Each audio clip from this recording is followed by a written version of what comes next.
Dude, do they not kill a single fish? Do they not eat fish? Eat one of those freaking fish.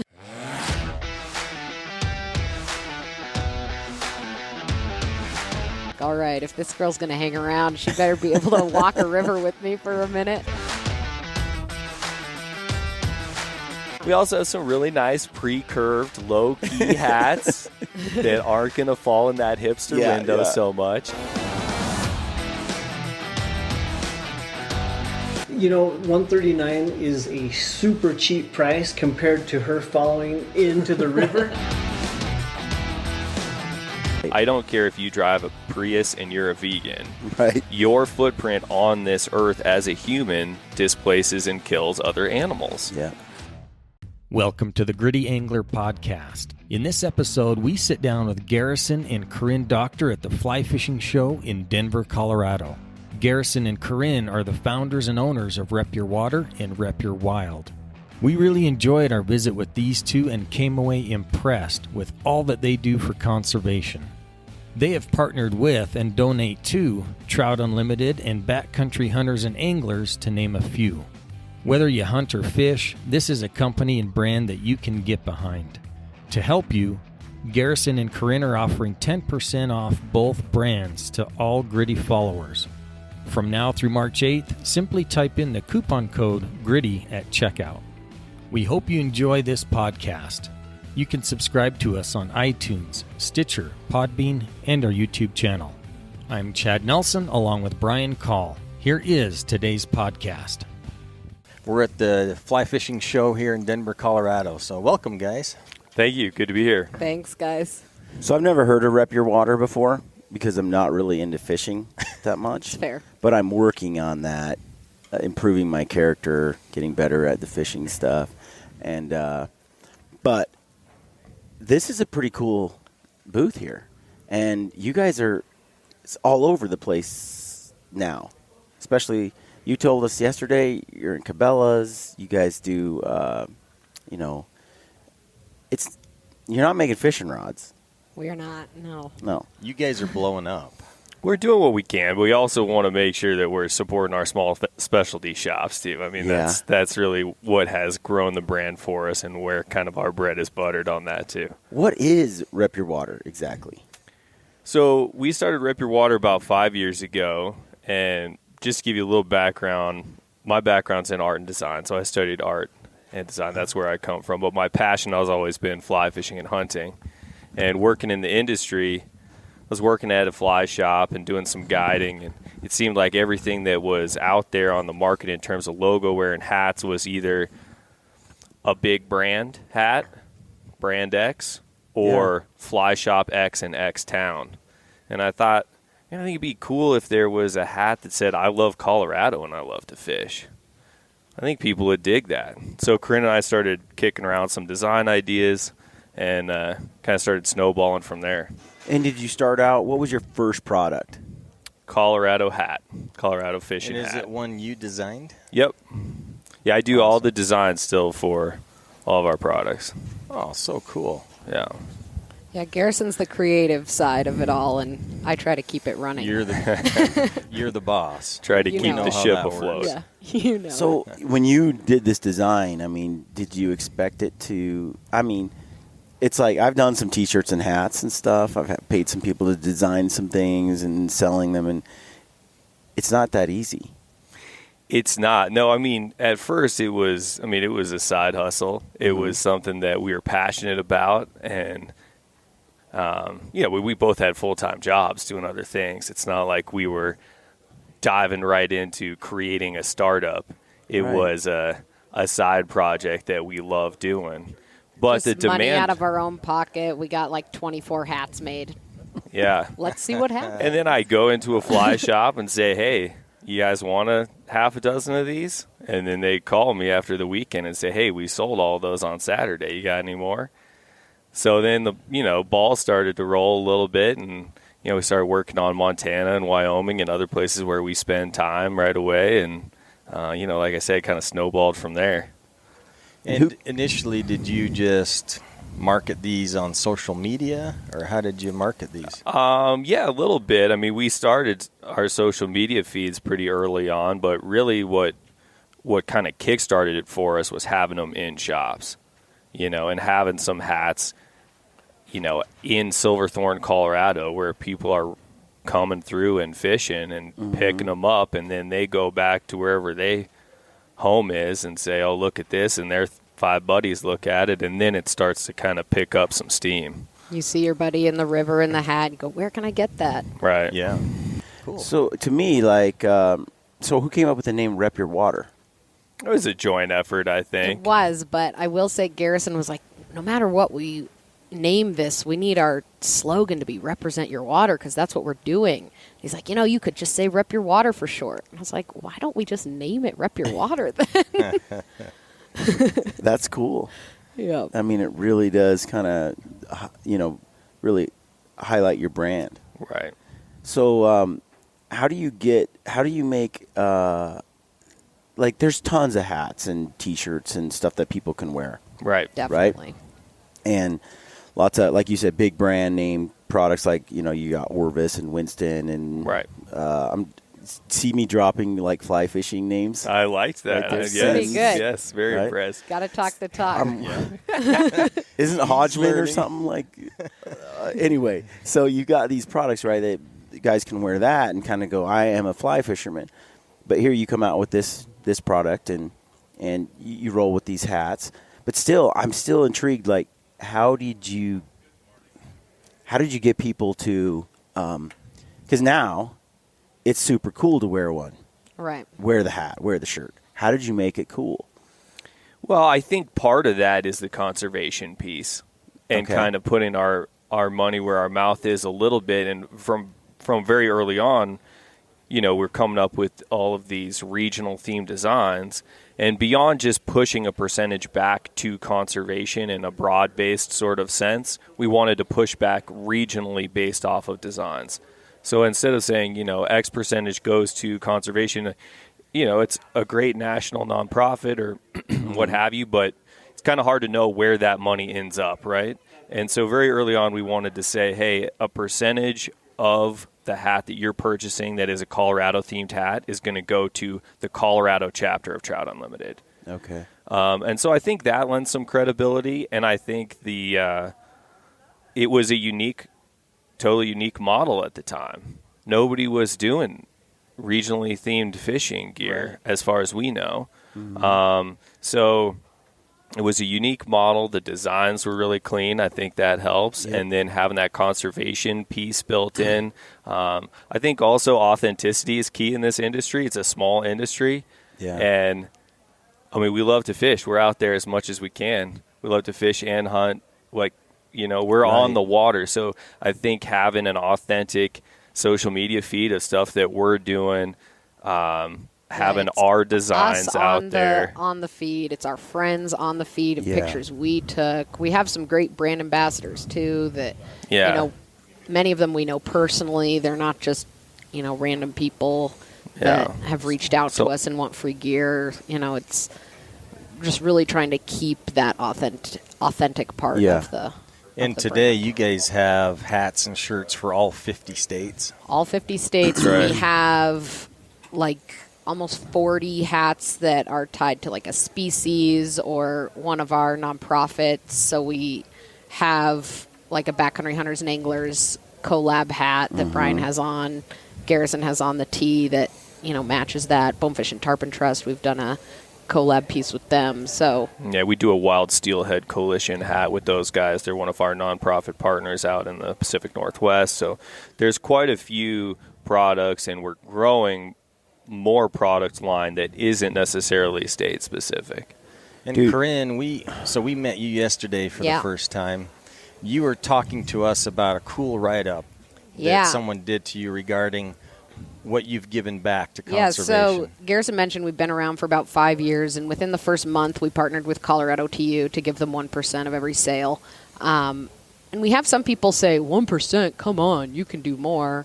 We do have a 10% collection. We do have a couple hats that are a 50% donation, but over the last 5 years, just recently we hit the $60,000 mark of giving money to our conservation partners, which felt pretty exciting to us because 5 years ago we were like writing checks for $15 to Colorado Trout Unlimited, and to see that snowball, to see that add up, and that's incredible. Yeah, have really that amount of money going back to the people that are helping protect the places that we love to recreate in. It's pretty awesome. That's a big chunk of money, I mean, for, a small business. Right.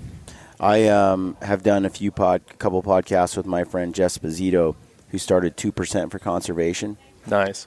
And kind of starting out on the hunting side, but the concept is, a lot of people said the same thing, like 2%. I mean, come on, it's not very much. Yeah. But when you talk 2% over a long period of time and you talk about it with larger dollars, 2% becomes quite a significant amount of money. Definitely. Another piece for us on the conservation is our typical consumer is not necessarily a Trout Unlimited member. The average Trout Unlimited member is of retirement age. And so the fact that every one of our tags says, 1% of your purchase supports our conservation partners, and we have them all featured on our website, it's getting those groups in front of a different demographic that wouldn't necessarily know that Trout Unlimited even exists. It seems obvious to us because we've been working with Trout Unlimited, but there's a ton of people that they're just too young to know, or in college and they don't have the extra $40 a year to send. Yeah, I mean, part of conservation in itself is just, I think I heard Stephen Ronella at the Backcountry Hunters and Anglers Rendezvous last year. He was a keynote speaker, and he was talking about how, as a young man, conservation never even dawned on him.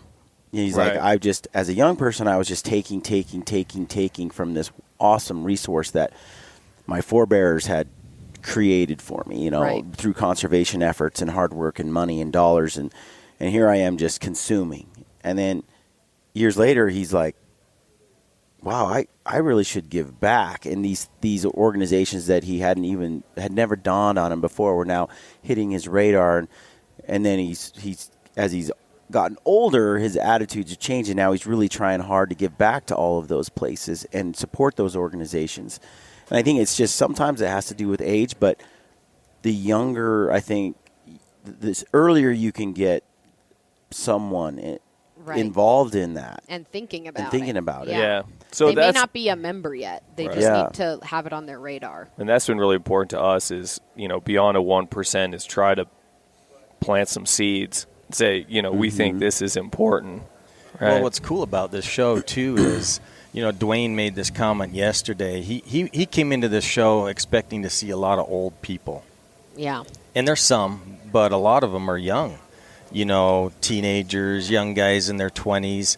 And it's cool to see that these guys are getting involved in the industry, learning about, fly fishing, all the different companies, programs out there, and educating themselves on conservation. When I was that age too, to Stephen Ranella's point, you take it for granted. Totally. You just think, hey, this is my land, this is public river, public water. You don't really understand what goes into conserve it, protect the fish species, grow the habitat, and make it available for all of us to be public land owners. That's right. That's wearing my Absolutely. BHA shirt today. Public landowner.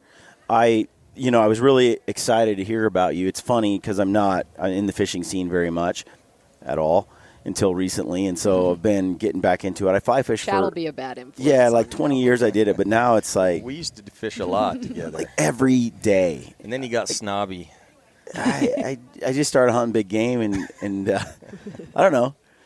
I lost my way a little bit in the fishing world, but it's been fun to get back into it. But so I've really been focused on that big game side, and I'm a big fan of Meat Eater and Giannis, and they have the Hunt to Eat, Right. which I was telling Corinne yesterday. I was like, this seems an awful lot like Hunt to Eat, right? Right.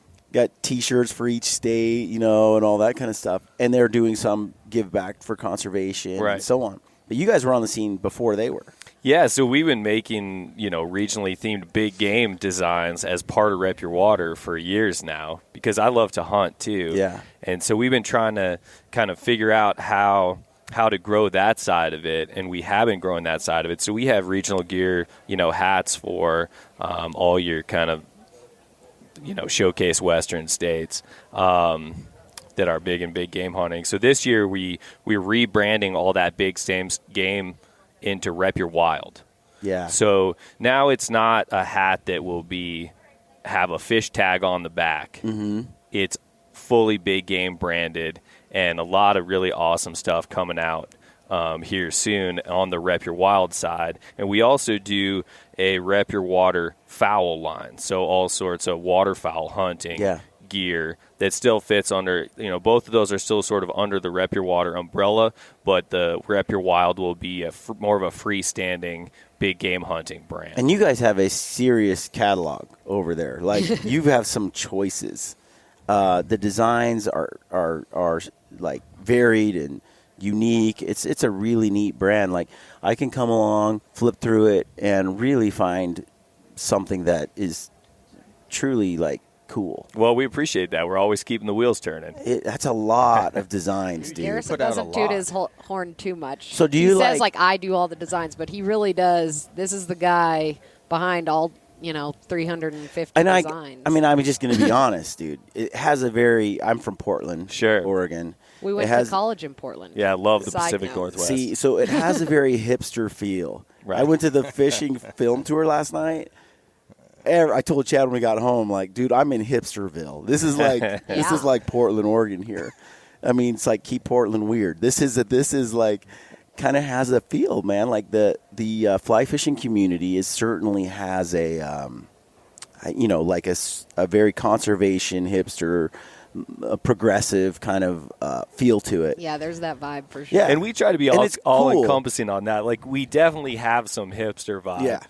We can't shake that. But we also have some really nice... I can still bend the brim, dude. Yeah. And I still have... Fine. We also have some really nice pre-curved, low-key hats that aren't going to fall in that hipster window so much. And I think, as the Rep Your Wild brand grows, it's going to be, instead of an afterthought in a fishing catalog, like I said, a freestanding brand, and it's going to have a lot more credibility in the hunting community, I hope, as that can grow in its own right. Yeah. Right. I think it's cool. One of the things I told Chad last night that is neat about the sort of community and the feel in the fly fishing world is that it's full of a lot of young people. Yeah. Right? Yeah, more and more young people. And the more who are very involved in social media.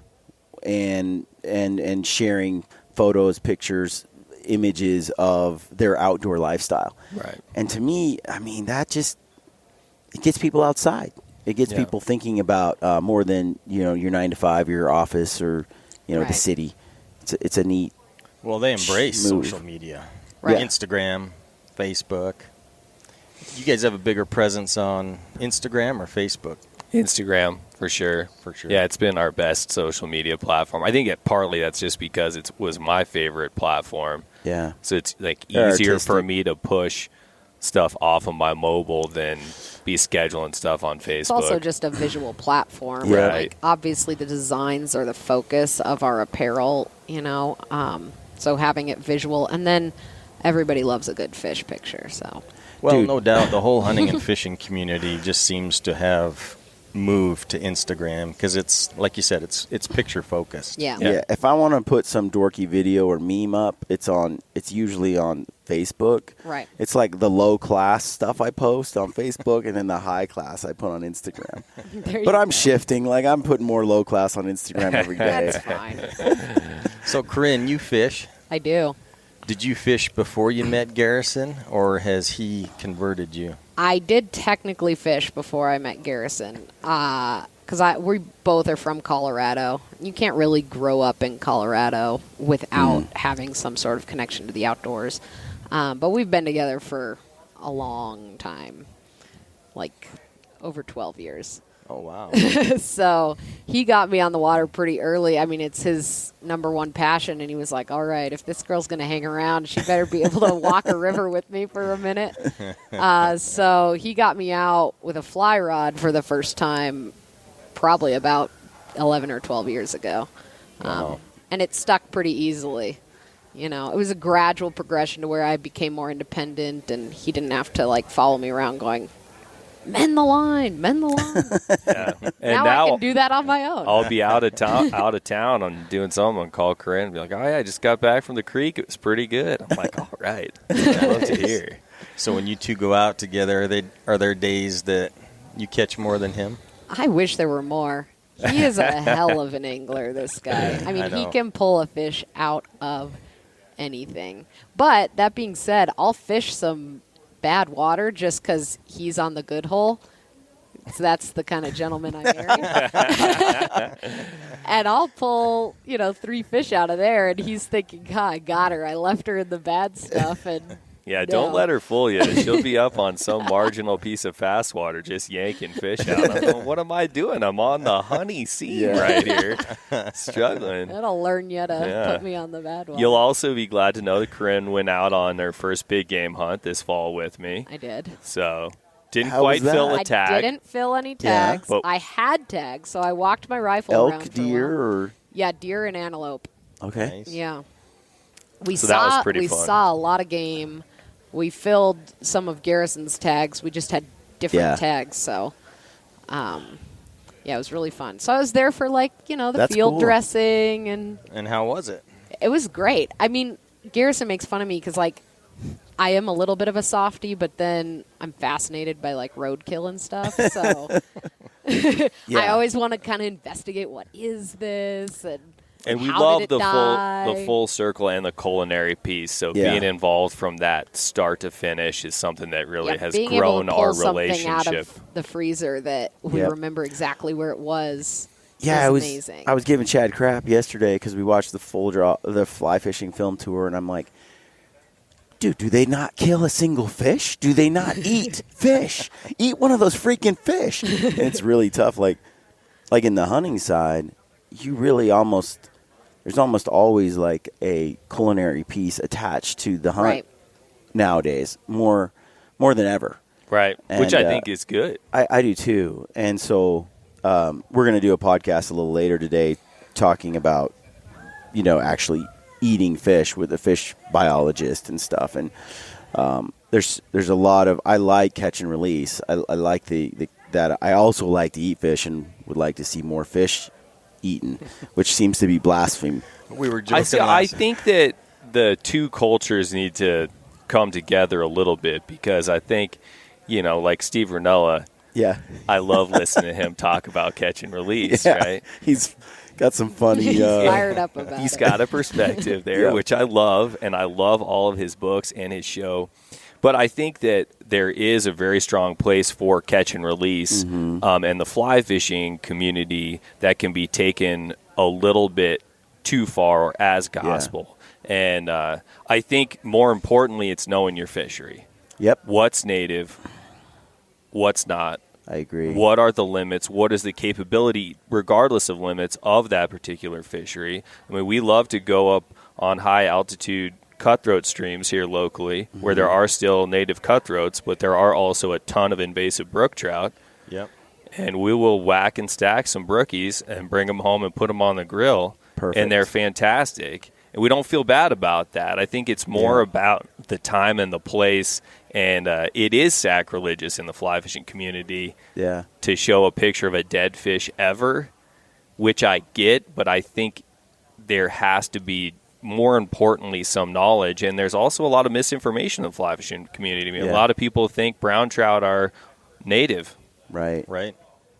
In Europe, they are. That's not to say we shouldn't respect them, and there shouldn't be catch and release fisheries that feature brown trout, but I think we also need to maintain some broader perspective on some of these issues. Well, I was joking with him last night, and next year you might just see a film in there by us, and we're going to catch a fish and whack it on the head and fillet it. I asked Chad, I go, if we do a film and we kill a fish, are we going to get kicked out of the tour? It's possible. It's possible. I don't think that we'd make it into the tour. Which is fine. I think it's for me. I'm such a big proponent of seeing, and it sounds callous at times, but the outdoors has a natural resource element to it. Right. And when we can go out and fish a river, especially when a biologist has kind of done their studies and they're like, okay, we can sustain this kind of harvest rate, so right. we're going to endorse this. I think it's great when sportsmen, sportswomen decide to restrict themselves. Right? That's when you know that they really care about the environment. When a guy goes out and he doesn't, for example, he's like, my freezer's full. I'm on this hunt because I want to be out here and I'm looking for this certain age class bull elk, but he's not just killing one to stack another one up, and right. he chooses not to do it. That's his choice, and I totally respect it, and I think that's great. Same with fishing. When you release a fish, especially one that's native or if it's rare or limited. But in other areas, I'm like, this river is just drowning with fish, and you're vilified if you keep right. one. And it's like, I'd rather see people go out and fish than buy chicken at this supermarket, because I'm nothing against farming. I have a lot of farmers that are friends, but there's a balance, I think, where we have this natural resource, but we choose not to use it, and then instead impact the environment alternatively through, buying stuff from a chicken farm, which has its impact. If we can reduce that impact by using the natural resource, I think that's great, as long as we keep those fisheries healthy, Yeah, absolutely. I mean, I think the focus and the priority has to be getting people out and appreciating that resource. And if that's keeping a couple of fish every now and again in the right circumstance, I think that's great. I think as long as people really appreciate those animals, and the same thing with hunting, right? Yeah. I mean, I think a lot of non-hunters don't realize how much hunters care about those places and those animals, and how much dollars are poured into those places and protecting those animals by hunters. And I think we all have a footprint on this earth as humans. Yeah. It's unavoidable. Right. I don't care if you drive a Prius and you're a vegan. Right. Your footprint on this earth as a human displaces and kills other animals. Yeah. For sure. I mean, it may not Especially be direct. with the luxuries that we have today. Absolutely. In the world we live in. And, if that's your lifestyle choice, I have no problem with that. Yeah. Right? And you may not choose to be directly involved in killing another animal. Well, and we just have to do our best to educate the public, right? Yeah, education is key on all these things. You guys are things. giving back to Trout Unlimited, which is a great platform to educate people on trout and fisheries. That's why I like Meat Eater Podcast. Gritty Bowman does a great job of educating people on conservation, and we just have to let our voices be heard. One of my favorite events, like we have all these shows that we go to, by far, after being at all these different events last year, one of my favorites was Backcountry Hunters and Anglers Rendezvous. They put on a great party with a lot of good seminars. It was party. No joke. I told Land we'll Capital be P there party. this year. Come hell or high water, we'll be there. The place is incredible. All these like-minded sportsmen, sportswomen out there, promoting, the protection of our public lands and so on. And it's cool to be around that many people with the same goals. Absolutely. And very engaged in the local issues and the regional and the national. Yep. So it's pretty cool to talk to you guys yesterday and to get one of these hats, which, can you describe to people what this hat is all about? So it's a collaborative hat with Backcountry Hunters and Anglers. Mm-hmm. And as you mentioned, we love some of these same points of that organization. I think now maybe the BHA and hunting community could go a little bit more in the catch and release direction at times. But that aside, we love BHA, and the public lands piece I think is so important now more than ever. So we were talking with Land, and I hunt with Tim Brass, who's a BHA worker here in Colorado and good friend of mine. So we were talking about doing a collaborative design, and I just started working on something that I thought communicated backcountry, had an homage to their bear print logo, which I think says a lot in and of itself, and then tied in both fishing and hunting. You know, so we kind of went through a lot of iterations on that design, but I think came up with something that says hunting, fishing, backcountry. They sell those off of their website, so you can buy it from Backcountry Hunters and Anglers directly. You can buy it from us, and when you buy it from us, we donate 50% of the profits from that one. 50%. Yeah, so that one's a bigger chunk than our normal 1% of sales. You better buy another one. Yeah, so every time someone buys this hat or this shirt, 50% of that goes back to Backcountry Hunters and Anglers. Yeah. That's huge. And then explain what Backcountry Hunter and Anglers does with it. Well, they work extremely hard on kind of the political side, the education piece, to keep the public lands that we use to fish and hunt on in public hands, which I think a lot of people take for granted, and I was certainly one of those even a few years ago that just sort of assumed, I mean, we got this. Federal land is federal land. It's BLM. It's public. It's not going anywhere. It is what it is. It's there. And such a ridiculous, in hindsight, such a ridiculous assumption, right? Exactly. Because it's all political. Yes. So. And there's a lot of people that want it. Yeah. Well, it's a very valuable piece. And there's a lot of fallout. I think there's a lot of education to be done in the fishing and hunting community, amid states' rights push and a lot of other things, which, it can be very easily misconstrued, and the long-term fallout can be very easily misunderstood. And BHA is an extremely important voice in that fight, along with other sportsman access initiatives that they work on, keeping. They're just basically trying to ensure that public lands remain public, which includes access rights, if it's whether it's river laws, especially for you guys. Right. And so we're working on a they're working on a stream access campaign as well. We did some hats for that as well for them. So trying to kind of unify the country on what stream access laws are, and you guys both know, I'm sure, how many gray areas there are there, in Utah. Federal rights versus state right laws, and Utah is kind of on the forefront of that. I had Randy Newberg on the podcast, and he's a big, public land advocate. Yeah, I love Randy. He's a little fired up sometimes, and so you can push Andy's buttons and really get the show going. It's pretty fun.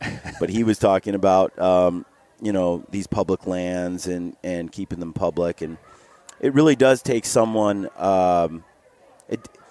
A 2-minute soundbite doesn't explain the issues. Right. And from the outside looking in, where I tend to lean conservative and stuff, I tend to go for these candidates, in political places that aren't necessarily proponents of public land. They are proponents of the Second Amendment, which I like as well, but they're okay with transferring it from federal to state, which sounds good on paper, but the reality is so much different. And so I run into this every week, and it's no joke. People come across shows we've done, people share shows we've done with their friends, and the light comes on for people all the time going, oh, wow, I was completely confused on this issue. Like, I thought I was on the right side of this. And if my state has control of it, they're going to protect it. That does not equate. I mean, look at state trust land in Colorado.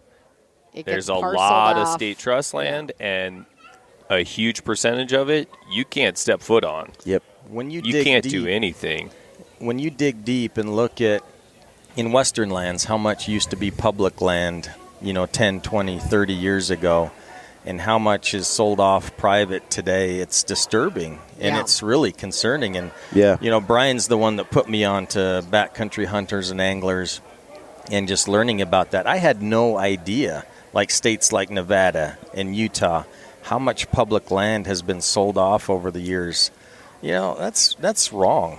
Yeah. Well, in Oregon, the classic example, because it's right at home, is this Elliott State Forest. And, the Oregon gave those, or the federal government gave that land to the state so that they could use that land to raise money. I mean, it's got acres and acres of logging country, and the state has that from the government so that they could monetize that, log it, and use it for schools and pay for schools. But it's tied up in so much litigation that they haven't been able to log it in years. And they can't get through that litigation, so now it's just costing them money instead of generating income. Right. And their job is to make money and keep the money flowing, and so the solution is to sell it. But it's such a short-term fix because once it's sold, it's sold. Right. It just handles the immediate. Right. It doesn't fix the long-term problem. And the idea that, well, let's just get more land from the federal government and then we'll be able to monetize that. Yeah. Well, if you can't monetize what you have already, if you can't leverage the assets that are there already, you're not going to be able to do it on all this new stuff. Right. It's not this magic wand, boom, it's fixed. And my state, I love, government in general, whether it's state or at the federal level, is largely dysfunctional in most places. So it's not like one government's better than another government. Right. So for me, the whole issue, I can go down, this rabbit hole. But what I like about BHA and what Randy Newberg said, he's like, look, hunters are out there fighting for their rights. They're all like football players. But this is a soccer game, and we're not playing soccer. We run on the fields to play football, and we keep losing, and we can't figure out why. We need more soccer players. And he's like, soccer players are in the courtrooms. They're at the hearings. They're involved in litigation. Well, you can bitch about it all you want on social media and carry a picket down on the street, but if you don't actually go to the courtroom, you have no impact. Yeah, where the decision is actually made. Yeah, so he's like, that's what I like about BHA is, sportsmen are coming together and they're playing soccer. There's a lot of passion, but sportsmen tend to just not get involved in those areas. And so it's neat to have organizations. And Theodore Roosevelt, TCRP, what is it? TRCP? I hate acronyms. I'm not good with that one either for whatever reason. But we love what they do as well. Yeah, and there's a few others, and it's been neat to see that growth. And when you have a brand like Rep Your Water, Rep Your Wild, and it goes into, like you said earlier, like Cabela's, and you got this killer hat, right? And it's hip and cool to wear it, and a lot of young people are getting involved, and they buy it.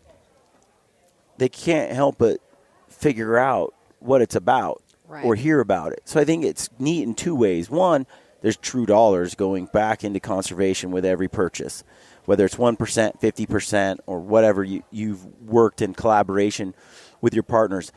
But two, it's that other part that you were explaining earlier, Corinne, where it's creating awareness. Yeah. Right, and hopefully the person who buys that hat, who has never heard of backcountry hunters and anglers, but loves the design, and then it says backcountry hunters and anglers on the side. Yep. It's going to go. And they run into. They just bought it because it's cool. They run into somebody at the trade show, and they're like, "Dude, backcountry hunters and anglers, that's awesome!" And they're like, "Yeah, it's awesome." And then they go back and then they Google it. They check it out. Well, good work, guys. Really appreciate what you do. Well, thank you so much for stopping by. Yeah, thanks for having us. Yeah, we need to do it some more. I'd love to. If people tune into the podcast, they can look at the video version, and we'll film some of your designs and stuff, and they can just look it up on YouTube. And that sounds good. And we'll have to talk bow hunting more one of these days. And Chad, I hate to tell you, but I tied on my big drop jaw that I was really saving. I got whacked, but I didn't get it back at a bad knot. Bad knot. Classic yeah, move. It's classic. That's a heartbreak. That happens. We'll have to get you a new It one. was a tough day. That one was really tough day surrendered for me, to the river gods. The first time we went fishing with the guys at Flycraft, and they pulled out this giant. What is it? Was it one of your flies? Yeah, it's baby whitey. Baby whitey. It was huge. I mean, the fish, he caught a cutthroat. Like, it was a nice cutthroat. But the fish was like, the bait was, They're it's not bait, right? fish. It's lure or A fly. streamer. We gotta get your terminology. I know, I'm trying, dude. Here. We gotta get your It's terminology. imitating bait, Tyler. though, so you're not, like, far off with that. I'm trying. Yeah. Like It imitates a bait fish. last Yeah. night we were Yeah. watching the movie, and he's like, "There's this permit fishery," and blah. I'm like, "Chad, why don't they just go to get the permit and fish it then?" And he's like, "Dude, a permit is a fish." And I'm like, well, why don't they call it a permit fish then? They don't call it a trout fish. I'm like, they don't call it a rainbow fish. So I'm getting the lingo down. There was a couple other things like tailing the fish. Yeah. I don't know. I'll figure it out. You're going to get it. Yeah. But I think what would be cool is if you guys made a bow hunting specific kind of incorporate arrows and bows Don't worry, into one of it's your already in the designs. cooker. It's it. Don't worry. Yeah. Yep. Okay, so It's I coming. was just It's gonna coming ask down the pipe. anything new that you guys are working on that you can talk about. Yeah, I could give you, we were just talking about native fish and native species, so really excited. We've been working with the Western Native Trout Initiative. Okay. And they're a public-private organization. They work with state agencies, but they also have nonprofit funding, and their mission is native trout species and char species in the West. Cool. And really promoting those. So hopefully early summer we will have out a unique hat for all 21 Western native trout and char species tied to the Western native trout. Recognized by the Western Native Trout And Initiative. admittedly, those demarcations between species are a little bit gray, even from depending on which biologist you talk with. Right. Yeah. But I think it's going to be really neat, and those will push back money to them and kind of what they do a little bit. And there's a lot of trout hats out there, but there's not a lot of Bonneville cutthroat hats out there. So it's going to be, I think, a gonna be really pretty awesome. neat project, and they'll all fit together kind of as a unified collection. So that's one thing that should be, relatively soon, early summer, that those come out That's that we're sweet. excited about. So cool. So you are a busy man just designing. Yeah, Well- everyone asked me where he was yesterday because I was at the booth here alone, and I was like, he is at the drawing board. Like, he is getting designs done. That's cool, man. Like, Yeah. there's so many unique ones. I would just see. I'm so creative in that space that every hat would look about the same with a slight tweak. One will say Colorado, one will say Arizona, but the hat will look the same. Yeah. So anyway, that's a little sneak peek at something Cool. that's coming out that we're excited about. So stay tuned on that one. Look forward to seeing it. Yeah. We got to get you guys out to Utah sometime and come catch some of those bonnies. And I'd love Yeah. to. Sure. Bonneville's one that's on my list that I've never caught. So Yeah, we need to go. I need to go too. Chad has a nice setup. We can go and be fun to go fishing. Perfect. You can watch me. I catch a lot of fish, dude. Even though I'm not very good. I look forward to seeing that. I Now, caught a catching lot. fish is catching fish. Dude, I caught, I don't know, like 40 whitefish. Maybe that's an exaggeration. I caught 20 and I caught 2 trout. And these guys caught they couldn't catch a whitefish. You Something's get going wrong, on dude. the whitefish, going on and those you whiteys. get going. I will get going on a pond of whitefish in a hurry. I'm like, what? Is this like anti-trout line right here? Something I was doing was. it's just fun to catch fish, though. It is. It is. I was telling Regardless of him. what they are. You feel that line go tight, and it's Yeah. game on. Oh, I It's didn't. Fun. Just getting a fish on a fly rod over and over again was really neat, and the fish they fought great. I was like, Yeah. these It's a whitefish are whitey not because you bad. don't That- get the head shakes. Yeah. It's a wiggly It's that whitey. motor tail. Just you can feel it down there throbbing, but there's no head shakes. You hook a good trout, and you can feel those head shakes going. Interesting. And then you hook into a rainbow, and they launch out of the water, and it looks like those tarpon we were watching last night. Rainbows are fun. It's cool. I'm very excited to do a lot more fishing this year. Good. Well, Cool. we hope to get out on the water with both of you guys. Yeah, it'd be cool. All right, stay All right. gritty. Yeah, Yep. for Stick sure. them solid. Thanks, guys. Hey friends, thanks for listening to the Gritty Angler Podcast. We love to hear your feedback. You can find us on Instagram and Facebook and on our website, www.grittyangler.com. You can subscribe to our podcast on iTunes, Podbean, Stitcher, and our YouTube channel. Please remember, our right to fish depends on habitat. Let's be good stewards of our fisheries and fight to protect our public lands.